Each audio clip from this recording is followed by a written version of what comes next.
ഈ വർഷം മോഹൻലാൽ ഏറ്റവും വലിയ സക്സസ്ഫുള്ളിൽ നിൽക്കുമ്പോൾ മോഹൻലാലിനെ വെച്ച് സിനിമ ചെയ്യാൻ വേണ്ടി ഓരോ മേക്കേഴ്സും കൊതിച്ചുകൊണ്ടിരിക്കുന്ന അവസരമാണ്. നിരവധി പേർ മോഹൻലാലിനെ വെച്ച് സിനിമ ചെയ്യാൻ വേണ്ടി നിൽപ്പുണ്ട് എന്നത് നമുക്ക് കിട്ടുന്ന റിപ്പോർട്ടുകളാണ്. നിരവധി പേരാണ് മോഹൻലാലുമായി സ്റ്റോറി ഡിസ്കഷൻ നടത്തി വെച്ചിരിക്കുന്നത്. അതിൽ തന്നെ ചിലതിനൊക്കെ മോഹൻലാൽ ഓക്കെയും പറഞ്ഞിട്ടുണ്ട്. അവരുടെ സിനിമകളാണ് അണിയറയിൽ ഡെവലപ്മെന്റ് മോഡിൽ ഇരിക്കുന്നതും. അതിലൊരാൾ അനൂപ് മേനോൻ എന്ന നടനും സംവിധായകനും തിരക്കഥാകൃത്തുമാണ്. മോഹൻലാലിനെ വെച്ച് അദ്ദേഹം ഒരു സിനിമ ഒരുക്കാൻ പോവുകയാണ്. നമ്മളൊക്കെ ആഘോഷിച്ച മോഹൻലാലിന്റെ ഒരു വെർഷനെയാണ് അദ്ദേഹം തന്റെ സിനിമയിലൂടെ കൊണ്ടുവരാൻ പോകുന്നത്. ആ റൊമാന്റിക് മോഹൻലാലിനെ കൊണ്ടുവരാനുള്ള ഒരുക്കത്തിലാണ് അദ്ദേഹം. വ്യത്യസ്ത രീതിയിൽ മോഹൻലാലിനെ കൊണ്ടുവരാൻ ആഗ്രഹിക്കുന്ന അനൂപ് മേനോന് മുന്നിലാണ് മോഹൻലാലിന്റെ വ്യത്യസ്തമായ അഭിനയ ശൈലികൾ കടന്നെത്തുന്നത്. ഇങ്ങനെ ചില മാനറിസങ്ങൾ കാണുമ്പോൾ അതേപോലെ മോഹൻലാലിനെ സിനിമകളിൽ എത്തിക്കാൻ പലരും കൊതിക്കുമല്ലോ. ഇപ്പോൾ മോഹൻലാലിന്റെ ഏറ്റവും പുതിയൊരു വെർഷനെ കണ്ട് അനൂപ് മേനോൻ പറഞ്ഞ വാക്കുകളാണ് ശരിക്കും അതിശയിപ്പിക്കുന്നതും. തുടരുമെന്ന ചിത്രത്തിലൂടെ മലയാളികളുടെ മനം കവർന്ന പരസ്യചിത്ര സംവിധായകനും നടനുമായ പ്രകാശ് വർമ്മ മോഹൻലാലിനെ മോഡലാക്കി സംവിധാനം ചെയ്ത വിൻസ് മേര ജ്വല്ലറിയുടെ പരസ്യമാണ് സാമൂഹ്യ മാധ്യമങ്ങളിൽ ഇപ്പോൾ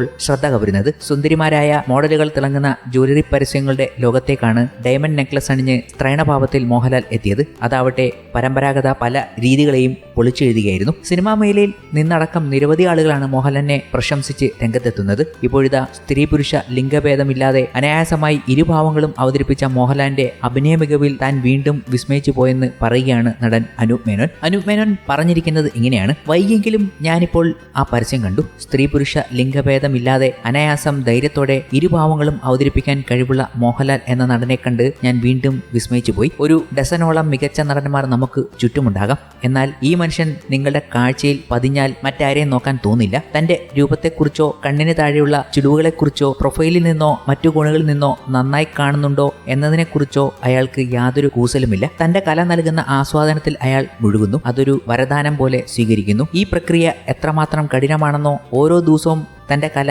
എങ്ങനെ മിനുക്കിയെടുക്കുന്നു എന്നതിനെക്കുറിച്ചോ താൻ എത്രമാത്രം അർപ്പണബോധമുള്ളവനാണെന്നോ പോലുള്ള വലിയ പ്രസംഗങ്ങളോ മടുപ്പിക്കുന്ന ആലോചനകളോ ഒന്നുമില്ല. ഒരു നല്ല ടേക്കിന് ശേഷം ചുറ്റുമുള്ള ലൈറ്റ് ബോയ്സുമായി ഒരു കുസൃതിച്ചിരി പങ്കിട്ട് അടുത്ത ഷോട്ടിനായി പോകുന്നു. നെഗറ്റീവ് ചിന്തകളോ ദുരുദ്ദേശങ്ങളോ ചെളിവാരി എറിയലോ ഇല്ല. അങ്ങേയറ്റം ആത്മവിശ്വാസമുള്ളവനും എന്നാൽ വിവേകപൂർവ്വം വിനയമുള്ളവനുമാണ്. താൻ എത്ര മഹാനാണെന്ന് സ്വയം പുകഴ്ത്തുന്ന വഷളത്തരങ്ങളുമില്ല. ഒരു മനുഷ്യന് എത്രമാത്രം ശുദ്ധവും പോസിറ്റീവും ആകാൻ കഴിയുമെന്നതിന് തിരിച്ചറിവാണ് അദ്ദേഹം ഏറ്റവും മികച്ച നടനാക്കുന്നത് െന്ന് ഞാൻ എപ്പോഴും പറയാറുണ്ട്. ആളുകൾ മറ്റുള്ളവരെ താഴ്ത്തിക്കെട്ടാൻ മത്സരിക്കുന്ന ഇക്കാലത്ത് ഈ മനുഷ്യൻ സ്നേഹത്തിന്റെയും ഒത്തുചേരലിന്റെയും ഒരു ലോകം കെട്ടിപ്പടുത്തുന്നു. അതൊരു സ്പോർട്ട് ബോയിയെയും സൂപ്പർ സ്റ്റാറിനെയും ഒരേ ഊഷ്മളതയോടെ ഉൾക്കൊള്ളുന്നു. ഈ പരസ്യം കണ്ടപ്പോൾ ഒരു വലിയ ക്രിയാത്മകമായ സൗഹൃദം കണ്ടതുപോലെ തോന്നി. പ്രകാശ് ഏട്ടാ, ഇത് ലോഡ്സിൽ നിന്ന് ഹൈഡ് പാർക്ക് ഹോളോസിലേക്ക് നിങ്ങൾ പന്തടിച്ച് പറത്തുന്നതിന് തുല്യമാണ്. നിങ്ങൾ ഇരുവരും ചേർന്ന് മായാജലം തീർക്കുന്ന ഒരു സിനിമയ്ക്കായി കാത്തിരിക്കുന്നു. സ്നേഹം. അനൂപ് മേനോൻ കുറിച്ച വാക്കുകൾ ഇതായിരുന്നു. അനൂപ് മേനോന്റെ വാക്കുകളുണ്ട് ആ മോഹൻലാലിന്റെ വിസ്മയ പ്രകടനത്തെയും ഈ ഒരു കാര്യം ഏറ്റെടുത്ത് ചെയ്തതിന്റെയും ഒക്കെ കാര്യങ്ങൾ. അപ്പോൾ അനൂപ് മേനോൻ ഒരുക്കാൻ പോകുന്ന